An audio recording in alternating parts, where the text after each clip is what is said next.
Dans le monde des enfants, construire un mur, il n'y a rien de plus facile. On prend des Legos et on imbrique les pièces les unes par-dessus les autres. Mais dans notre monde à nous, c'est une technique un petit peu plus compliquée. Alors même vous, à la maison, vous êtes bricoleur, sachez qu'il vous faut un petit peu de technique, d'expérience, mais aussi, surtout, les bons outils. Dans ce Docteur Matos, on va s'attaquer à la maçonnerie. Quel matériel faut-il utiliser pour maçonner ? Les murs se doivent surtout d'être bien perpendiculaires et en ligne droite. On évitera donc de réaliser un montage à l'œil. Vous aurez besoin d'une ligne directive, ce que vous pouvez obtenir en maçonnant entre des profilés.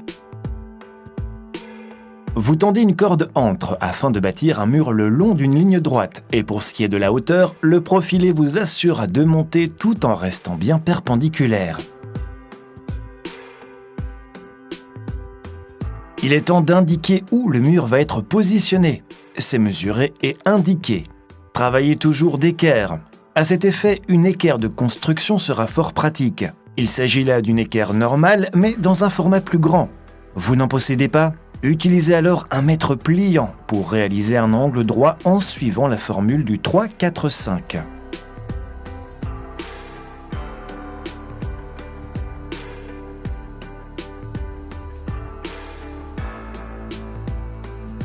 Et pour prolonger une distance, utilisez une règle plus longue.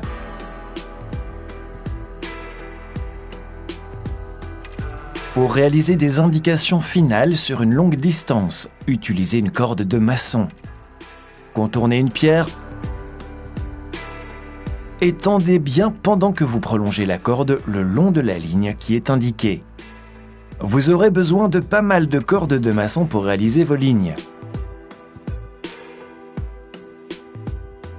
Un autre accessoire, c'est la ligne de craie. Elle permet de surmonter de suite de longues distances.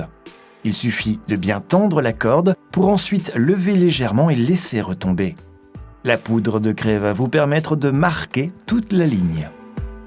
Une fois que vous savez où vient se placer le mur, vous pouvez monter les profilés de maçonnerie.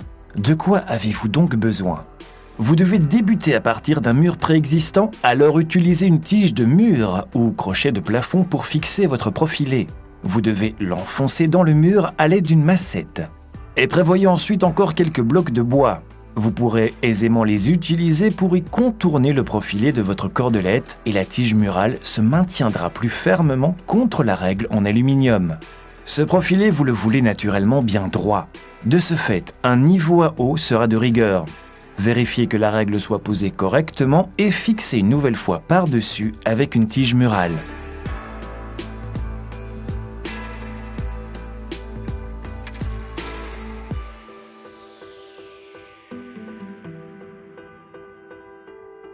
À l'époque, on utilisait du fil à plomb pour vérifier si c'était droit. La distance retirée de votre fil de plomb à votre profilé doit donc être partout identique.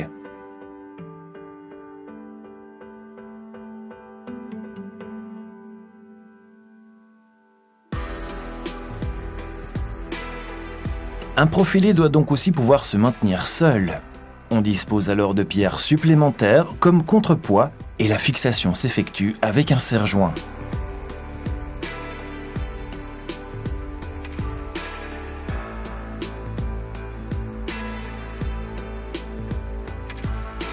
Un tel profilé se retrouve bien stable, mais doit aussi se tenir perpendiculaire.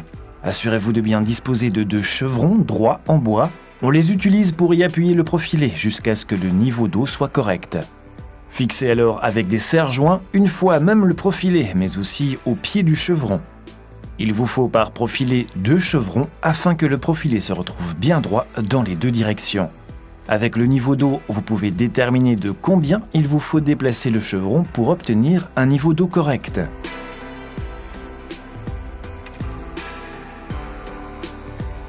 Les profilés de maçonnerie sont posés. Il est temps d'indiquer le nombre de couches de pierre.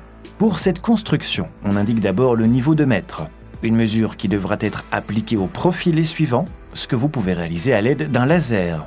Un tel laser, c'est en réalité la version digitale d'un niveau flexible. C'est en réalité un tuyau flexible coupé que l'on remplit d'eau.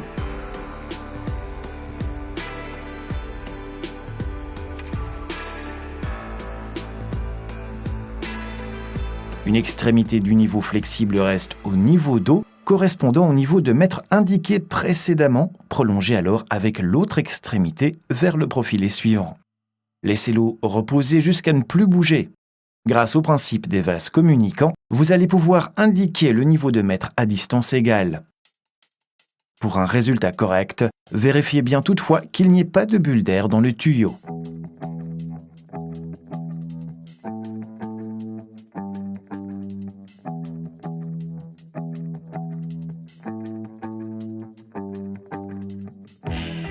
Une fois le niveau de mètre posé, on peut indiquer les couches de pierre restantes. On mesure précisément à l'aide d'un mètre pliant et que l'on marque sur chacun des deux profilés. Il ne reste plus qu'à fixer la cordelette de maçon et utiliser pour cela des blocs de maçonnerie. Vous parviendrez plus facilement à tendre votre corde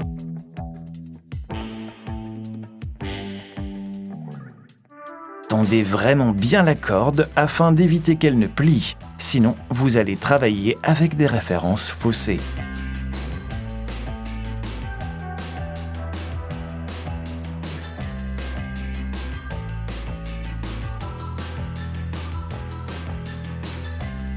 Une fois que vous voulez terminer la couche de pierre suivante, on la glisse tout simplement vers le haut. La préparation est terminée, on peut enfin entamer la maçonnerie. De quel matériel avez-vous besoin ? Pour la préparation de petites quantités de mortier, on aura besoin d'une cuvelle de maçon ou d'une plaque de fond. Mais si vous anticipez qu'il vous faudra beaucoup plus de matière, une bétonnière sera le mieux. Munissez-vous bien de gants, le ciment est composé d'acide chlorhydrique, ce qui va attaquer vos mains dénudées.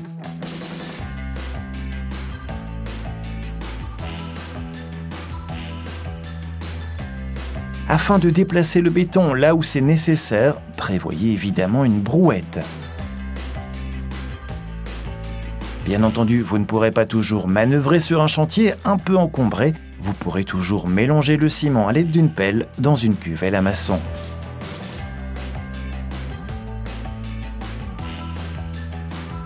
Certains types de pierres peuvent aussi être collés, ce que l'on réalise avec du matériel prêt à l'emploi.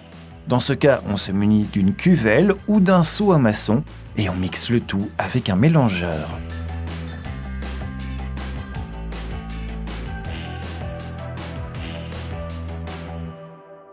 Pour se lancer dans la partie maçonnerie, vous allez manipuler une truelle. Prévoyez bien le port de gants. Les rebords tranchants de certaines pierres ne pourront ainsi pas vous faire de mal.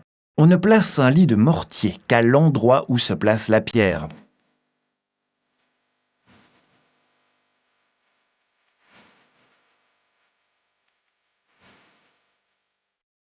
Poussez doucement la pierre avec votre manche jusqu'à ce qu'elle parvienne à bonne hauteur. Pour de petits ajustements, on donne de petits à-coups avec la pointe. Et vous utiliserez bien entendu la truelle pour ôter l'excédent de mortier qui s'écoulerait hors des joints. Durant le maçonnage, gardez bien votre niveau d'eau à portée pour effectuer des contrôles. Selon la grandeur de la pierre, vous pouvez aussi la placer à niveau à l'aide d'un maillet en caoutchouc, ce qui vous offre plus de puissance.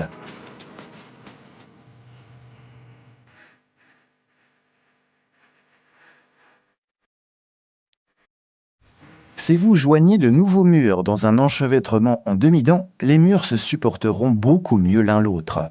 Mais que faire si vous voulez monter un mur contre un mur déjà existant ? Vous ne disposerez pas encore d'une liaison assez robuste. On va pour ce faire utiliser des crochets. Passez ensuite sur la perceuse à percussion pour bien fixer les crochets dans le mur avec un plug.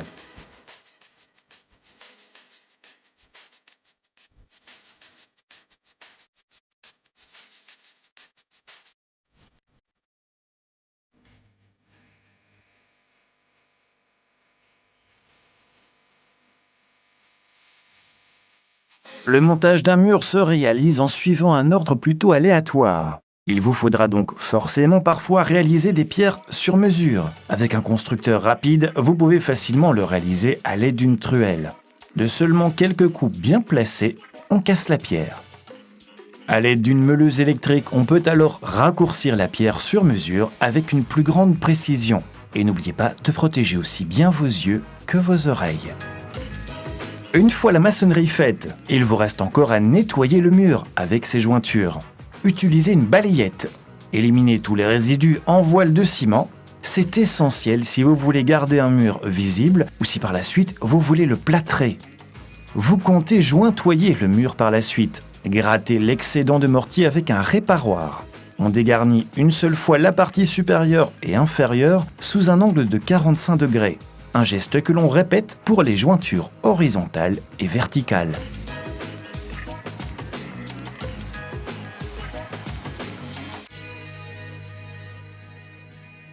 La phase maçonnerie étant terminée, il reste maintenant à s'attaquer aux joints. De quels outils avez-vous besoin ? Tout d'abord, en rénovation, éliminez les anciens joints, ce que vous réalisez à l'aide d'une disqueuse et d'une lame diamant. Une fois les anciennes jointures éliminées, utilisez un ciseau à pierre et un marteau pour ôter ce qu'il reste. Qu'il s'agisse d'une nouvelle construction ou d'une rénovation, dès que vous obtenez un joint d'1 cm à 1,5 cm, vous pouvez jointoyer.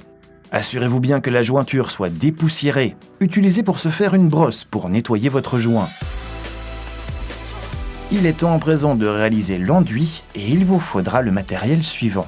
Disposez toujours d'un peu d'eau à portée parce que vous devez garder une jointure légèrement humidifiée. Dans le cas contraire, la pierre risque d'absorber l'eau de votre enduit de jointoiement, ce qui l'asséchera trop rapidement. Que ce soit un produit fait par vous-même ou déjà prêt à l'emploi, ce mélange, vous le réalisez dans une cuvelle de maçon.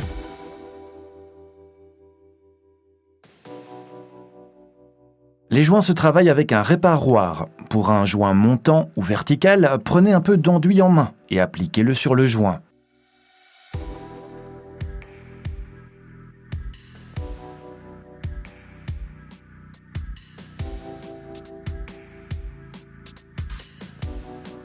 Pour les joints couchés ou horizontaux, vous utiliserez plutôt une palette à jointoyer. Une palette que vous pouvez bien entendu aussi utiliser pour les joints montants. Un réparoir va vous servir à appliquer l'enduit et ensuite à le lisser.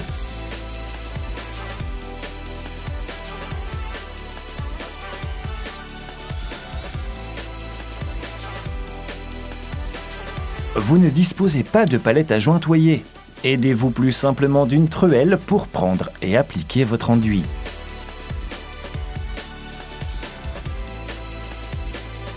Et comme dernière petite tâche au niveau des jointures, on va brosser avec un poil assez fin pour obtenir une jolie finition. Gardez donc sous la main une brosse lisse. Vous l'avez constaté par vous-même, avec un petit peu d'expérience et puis surtout le bon matériel, vous parviendrez à construire votre mur tout seul. Pensez-y, vous allez faire de l'épargne, ça ne vous coûtera pas une brique. Allez, on se retrouve très bientôt pour un nouveau Dr Matos.